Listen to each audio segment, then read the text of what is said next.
Hello diary, it is December 2022 and this is a pretty positive review of the DockCase M.2 USB 3.2 Gen 2 enclosure.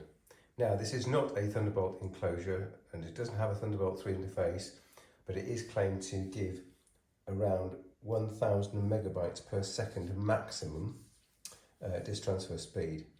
And this is the unboxing part of the video. So you'll see we get a case, you get a single cable with a USB-C or USB type A adapter, you get a lovely aluminium chassis into which I have placed a super fast NVMe disk.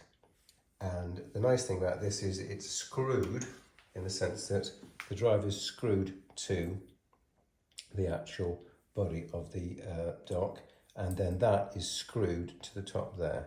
So just a standard sort of Phillips type screw, so nothing fancy.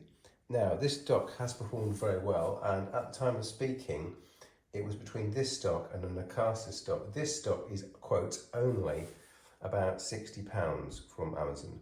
So in terms of price performance, this is the best possible price performance, but I would say that this alternate product here gave overall better performance because it is a Thunderbolt 3 dock. But back to the product review of this dock. This dock is a very fast performing dock. It's got some unique features and we're going to go over those shortly.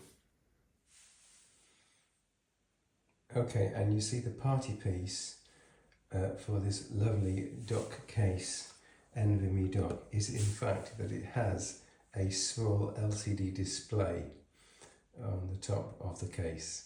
And that's what we're going to investigate, what functions that gives us. I know it's a bit of a gimmick, but let's continue. Okay, so this is the DockCase dock. It's not currently plugged in. We're going to plug it in and see what happens. And we're looking at the LCD display on top of the dock. Remember, this is not a Thunderbolt 3 dock. It's connected solely via USB 3.2 Gen 2. Which you'll remember that a MacBook does not have. Right, okay, it's kind of booted up. Now at the top you see there's something called, you can see that? PLP charging. Let's just try and get to that to the centre. So this PLP charging, well, there's the Mac having a little discussion with the dock, and every time there's data flow that screen will change. So there's no data flow at the moment.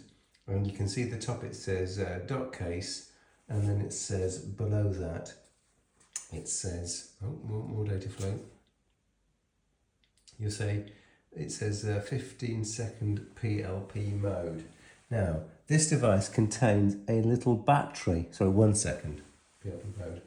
This device contains a little battery, and their sort of other unique selling point is that the idea is that if you suddenly remove this drive from your computer, it will try to flush out any cache that might be on the NVMe drive itself. Now I think this is kind of a bit of a flawed idea because I don't quite understand how it would know what cache is there and how it's going to flush it out.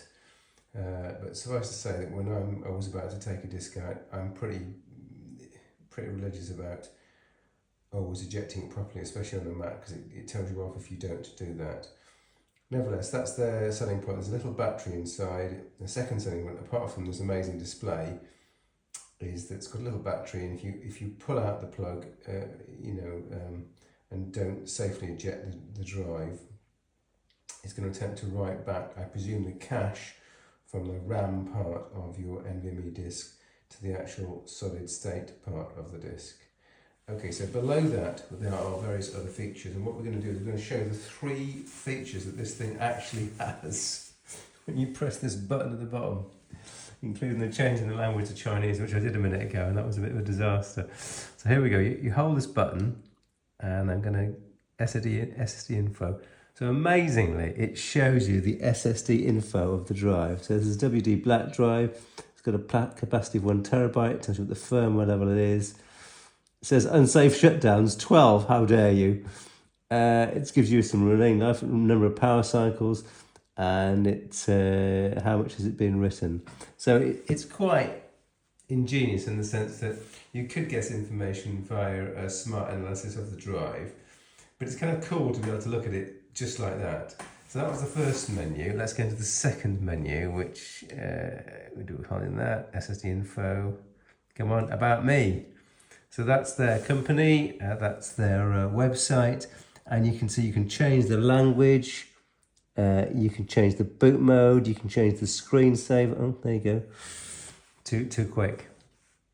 So you can do various things like change the language and change the screensaver. And the last mode is monitor. And that is, believe it or not, a temperature monitor and a voltage monitor. So I think there's these three facilities are quite handy. And I'm going to assume that the device, I've only had it for a few days, and in my extensive testing, with the case off at times, the actual SSD inside does get flipping hot. However, it's a solid sort of aluminium case, and I have to believe that it's not going to fry the SSD inside. And obviously, when you're doing benchmarking, the SSD gets pretty hot because you're really flogging it. But in day-to-day use, you probably wouldn't be pushing it quite as hard. But anyway, you can see it just totally freaks me out. It's got the voltage and the temperature. I mean, how amazing is that? Can we zoom in? Is that possible, Mr. Apple? Yeah, it is. Yeah. So you can see it's got 5 volts, and we're running below 50 degrees centigrade. Yeah. So this device from Amazon was about £60. Then you've got to factor in the cost of the NVMe SSD, which let's say for a 1 terabyte drive is going to be at least £60-70.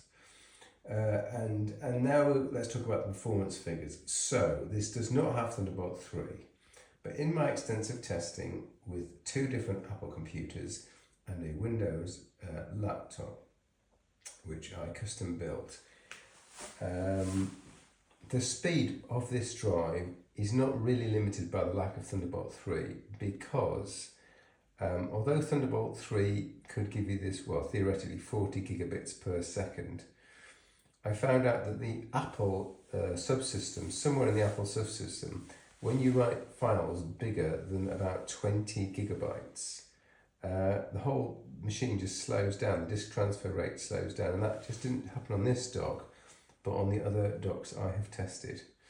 So all in all, you couldn't realise the Thunderbolt 3 speed. And what I found out is that this machine, let's get the figures in front of me, with the WD black drive inside, which I know is a very unrealistically expensive SSD for this device, I wrote 40 gigabytes to the DockCase drive in 46 seconds. And I wrote it back from this drive to the Apple computer in 48 seconds. And if I compare all the other times that I've got on the Mac Mini, actually that was the fastest. It even beat the Thunderbolt 3 dock. The Thunderbolt 3 dock was, to write it back, was 58 seconds. Although to write it to the Thunderbolt 3 dock was only 17 seconds.